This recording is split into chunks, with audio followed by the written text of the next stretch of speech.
When you're initially reaching out to, like, the big people or, like, the employees working at big firms, like, how do you reach them? Like, did you have a strategy? Like, "Hey, look, I'm gonna make a list of, like, I don't know, 50, like, large companies that could be a good fit," and then reach out to them? Yeah, it's really that simple. It's just hard work. Um, and I always tell, especially young entrepreneurs who talk to me, I always tell them, if your plan is to send 10 emails a day, send 100. If your plan is to send 100, send 1,000. You have to kind of carpet bomb the world with your idea. I always tell people it's like, magicians have to do magic, right? So if you're going to go out there and talk about your product, get in front of everybody you possibly can and be obsessive about it. And then don't be afraid that you will get responses. I sent emails to CEOs of large companies in the world. They responded to me. So, people think, oh, that person is X amount of levels above me, or that's silliness. If you're an entrepreneur, you better be as bold as you can possibly be, and to the point of embarrassment, right?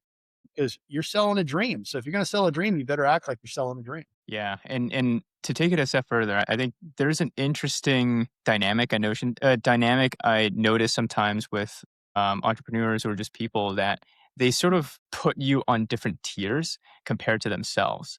Whereas, like, for me, like, I always view you as a person, like, we're all people, right? You're not better than me or worse than me.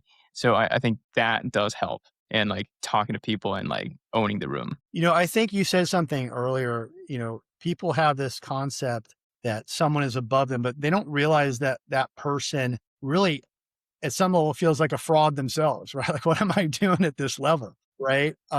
And, in my book, I talked a little bit about how people, we're all broken in some way. We all have something in us to repair. I mean, that's where real founders come from a wound, right? Like you're trying to overcome something that broke in you sometime. Those are the greatest founders anyway, the ones who just have no stop in them. And so to think, well, this person's a vice president, this large company, must be perfect, right? They're not. They're just people, and they're looking for good ideas. They're looking for ways to improve themselves and their companies and life and so forth. I say don't put anyone on a pedestal. Don't say that this person is greater than this person, and don't do that to yourself. By the way, don't eat your own dog food and think you're an impressive person. You're probably not. Yeah. You're just like the rest of us, right? I think it was Denzel Washington gave a speech at a college one time. I think the first thing he said was, "You're not special," and you're not special. What is special is the effort that you will put in.